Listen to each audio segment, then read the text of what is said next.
I honestly believe that I am talking to Africans, and in African culture, we chant when somebody greets you to show excitement. So we're gonna try that one more time. Hello, Daza.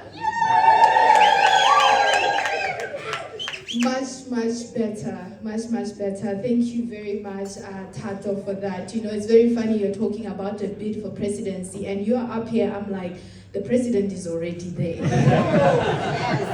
So we can only be but your exco. I stand on existing protocol, and I actually want to start off by stealing Dr. Hajo Moralane's words to say, I am not an Adventist by birth, nor by family affiliation. I stole one of your Adventist men. So, my husband is not very difficult to impress. When we got married, he just wanted me to give him one gift. And that gift was for me to attend Staza just once, you know.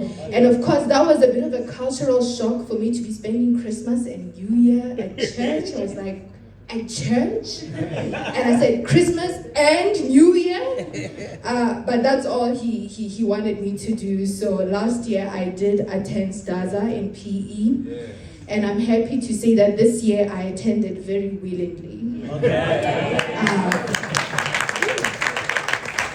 I was actually really impressed with Daza in PE that this year I even invited my parents-in-love to join us.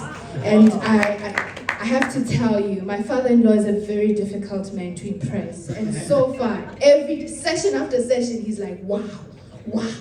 So he's even saying next year we're bringing the whole family to Spaza. You know, and his only contention is, why is Daza not being held in Botswana? So, Mr. Press, that's a question for you. You know, I was asked to say a few lines on Pan-Africanism because I am such a staunch Pan-Africanist, and everybody who knows me knows that I love and believe in Africa. I believe that everything I need and want, everything I can become is right here in Africa. So I want to ask you and indulge you just for a few minutes and ask you, what have you done for Africa lately? If you were to ask me today, what do I think is the biggest tragedy that we face in Africa today? I would say that the biggest tragedy we face in Africa today is that we have all accepted the status quo. We've all accepted that we are the poorest and the dumbest in the world. We've accepted that we are the dumping site of the world's waste. We have accepted that we are never going to be equal or even better than our Western counterparts. We have accepted that we will only develop our countries through aid and develop our economies through loans that we can never repay. We have continued to stay in the confines of colonialization by choice. And we have accepted that we will always be the third world countries. I normally say this to my friends, my colleagues, and especially the younger ones, my younger sibling and my younger cousins. I say to them, there's a deadline to when you can blame your parents for your failures in life. You cannot always blame your parents for your misery and life not going according to your plan, because at some point you become an adult and you are able to make decisions that can turn your life around. Similarly, Bazalwane, there's a deadline to when we can blame colonialism for all the problems we face in Africa today. Our leaders have exhausted and abused that excuse so much because they prefer to run away from the real truth, which is that the biggest challenge we face in Africa today is governance deficits. Someone once said that Africa isn't poor, Africa is poorly managed. This leadership deficit, by the way, is not only at the government level, it's even at our community, at our local level, in our churches and our communities. Wherever there's leadership, we have a problem of leadership in Africa. We give leadership to the weakest people, we fail to hold them accountable, and then we wonder why there's no progress. One of my learned Pan-Africanist comrades, Brian Kagoro, once said, "Those who have power have no ideas, and those who have ideas have no power, and the two never meet." Colonialism will always be a huge setback to our development in Africa. But just like the journey of the Israelites from Egypt and the challenges they encountered on the way, colonialism was a setback, it wasn't our destination. Today, we are the ones sponsoring our own demise as Africans. We have created a status quo where corruption and nepotism supersede the rule of law, where the only way to succeed is to bring down one of your own, where we fight to kill each other for resources that are not even in our own hands, where the standard is mediocre and just good enough to get by, and where leadership is seen as a ticket to self-enrichment. This does not even exempt our churches from the same predicament. That is the Africa we have all created. And I know whenever I say this, somebody, especially in a church setting, will say, "But I have not contributed to that. I'm just a Christian and Adventist. I'm not a politician." But I'm here to tell you today that you have contributed to that status quo.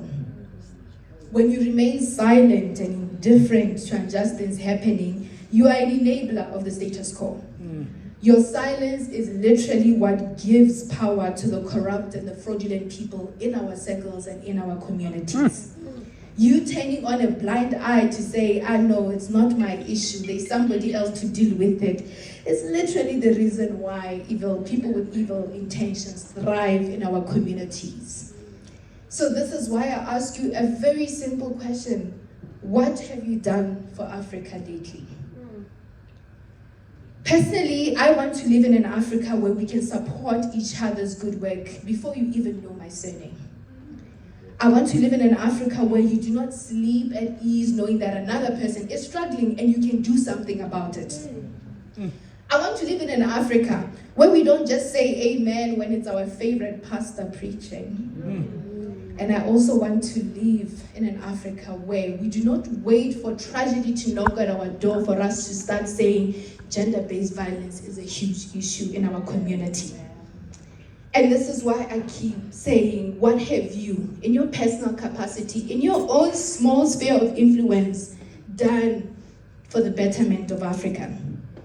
Many of us, we want to change the world, but many of us, we don't want to change ourselves. But truly, we can't change the world if we don't change ourselves first. Yesterday, Pastor Defo Manyane's in his sermon, he said that when the Israelites were journeying to the promised land, God made them take the longer route so that the journey can build their character to be better people to thrive in the promised land. And I say to you that we can listen to great speeches all day, but if we don't see that change has to be an internal process, then we are losing the battle of transforming Africa. If we keep saying the next person, somebody behind me, the next generation, somebody else, in Africa, we love this, as somebody else will do it. The next person will do it. It's the same as when you don't help somebody. When you're seeing somebody asking for your help, we always think the next person will help. And then the next person thinks the next person will help. And that's literally how we end up not helping each other as a community. So as I conclude, and if there's only one thing that you pick up from all that I've said, I want it to be that we must understand that change starts with you and me. In your own little sphere of influence, in your living room, within your family, your friends, your church, your community, or whatever position you have been given to serve in. You need to make sure you don't undermine that and you serve with all your heart, your commitment. When God has given you that power, that space for you to serve, even if it means influencing two people, do not take it for granted.